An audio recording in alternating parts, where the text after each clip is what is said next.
Today's lesson is on workplace behaviors. This is a second installment of our series on workplace behaviors. Last time we talked about what common workplace behaviors are, and now we're going to look at examples of these behaviors. So, just to review, what are workplace behaviors? Well, workplace behaviors describe the ways in which we are expected to act while we are at work for our jobs. It's a huge component of what's called job etiquette. So, job etiquette is just how you act at work, okay? What your manners are and what your actions um, are at work and how you interact with other people, right? So, and this is all in addition to the specific duties of your job. So there are good workplace behaviors, those which help us stay employed and get along with our coworkers. And then there are bad workplace behaviors. It's ways that we act that can get us in trouble or even fired from our jobs. So professional behavior in the workplace, these are things that we want to strive for. We want to be kind, courteous, and have good manners. We want to be punctual or on time. We want to make sure that any information that is given to us in confidentiality or in private stays that way, unless it's a secret that could hurt someone, right? A lot of times our boss or coworkers might tell us things about our job duties that are confidential, or perhaps about our interactions with customers that are confidential. And it's professional to keep it confidential or keep it secret unless that secret is going to hurt someone. It's really important to be honest, to be reliable and dependable. So, someone who does their job duties and who is consistent. It's important to dress cleanly and to also have good hygiene. So, wash your hands as frequently as needed. Um, Make sure that if you work, let's say, in a fast food setting, that your hair is put back. You're probably going to wear a hair bun or hairnet, and that you don't have long nails so that you don't get any dirt or bacteria germs underneath your nails. It's important to have respect for others. So treat others the way that you would like to be treated, but also, just caring for them, and even if you don't get along, respecting them. Avoiding conflicts of interest. So try to keep your work life and your personal life separate, right? So how do we develop these good workplace behaviors? Because we know what they are, but how do we develop them? Well, like any other behavior or skill, we have to identify what it is that we want to embody and practice that behavior or skill daily. So here's some things that you can do. Create a consistent sleep and wake schedule. Set an alarm to wake up to, and another one to notify you when to sleep. For example, um, Miss Morris has a sleep alarm that tells me I need to start winding down from my phone and from other things by 10 p.m. And of course, I have an alarm that wakes me up in the morning at 6:30 a.m. You can also prepare your work clothes and your lunch the day before. And this is so that it's ready when you wake up. You're not fumbling around last minute looking for your socks or your tie or your dress shoes. You're not worried about having to pack your lunch right after you get ready because it's already done for you. So these are common things that we can do to prepare us to be successful. Okay, so these are things that you'll do prior to going to work, right? And then another thing you can do is practice working through potential job scenarios with friends and family. Let's say that you encounter a potentially a difficult customer or a difficult coworker. All right. And let's say that you don't handle the interaction as well as you would like to. Go home and talk it through with a family member or a friend or even your teacher. And we can help you to brainstorm better responses, ways of following up on the interaction so that you maintain respect and just, overall professional courtesy. And so that in the future, you don't repeat the same actions, that you can be successful in the way that you talk to others or interact with others. You want to practice using polite and professional language in everyday interactions, not just at work. And so one thing that is always helpful to do, it's pretend that you're as though you're being observed at work all the time. All right? So pretend that someone's watching you. How would you act if you're being watched, right? chances are you're not going to be quite so mean, or you're probably not going to use certain language, right?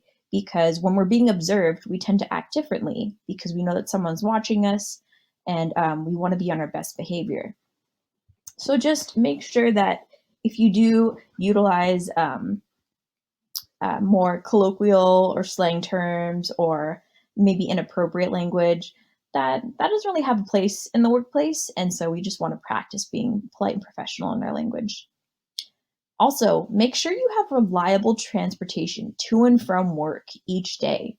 So if you are riding the bus, make sure you know the bus route. Wake up early so that you get to work on time, so that you are punctual. Check the traffic report or Google Maps prior to leaving for work so that you know if there is an accident. I would recommend doing this when you first wake up. And so that way you know how much time you have to get ready. You can anticipate if there is going to be any impositions as you go from home to work. And also another thing, if you find a particular work activity or job responsibility challenging, practice it at home. All right. Let's say that you're having trouble stocking some shelves at the grocery store. You're having difficulty making sure that you stock things according to the right size or right shape. Practice at home. If you have anything similar, you can practice stocking on a shelf. That way you get better at it. Let's say that you need to set tableware on the table because you're working as a waiter or waitress. Practice it at home. Practice making pretend table settings. Practice taking orders from your mom and dad or brother and sister, whoever lives with you and helps take care of you, so that you get better at these things. It's easy to want to give up, but in truth, when you see someone doing these jobs, they don't learn it overnight, and they don't learn it exactly in the moment. It takes time, it takes effort, and it takes practice to break bad habits and to build good habits, right? Just as those sticky notes say. So we're going to practice some workplace behaviors scenarios again, and we're going to decide if it's yes, good workplace behaviors, or if it's no, not good workplace behaviors or bad workplace behaviors. So the first one's already done. It says to call in sick because you stayed up too late watching movies the night before. That is not good workplace behavior. So we're the stars on no. And the reason why is because calling in sick is reserved for just that, for calling in sick when you don't feel good, when you have an emergency. If we call in sick too many times, especially for superfluous reasons such as staying up the night before, um, it can make us look unreliable, undependable, and we can get fired from our jobs because we're not able to fulfill our duties. So the next scenario says to talk on your cell phone while you're working. Is that yes, good workplace behaviors, or no, bad workplace behaviors? It's going to be a no. We don't want to talk on our cell phone if we are working. If we do need to take a call because it's an emergency, we can speak to our coworker or our boss, let them know that we do have to take an emergency call, and then step outside or go to the back, go to the break room.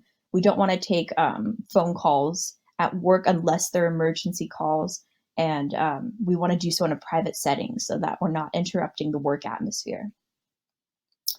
All right. These next two say to flirt with customers and to flirt with coworkers. So what do we think? Is that yes, good workplace behaviors, or no, bad workplace behaviors?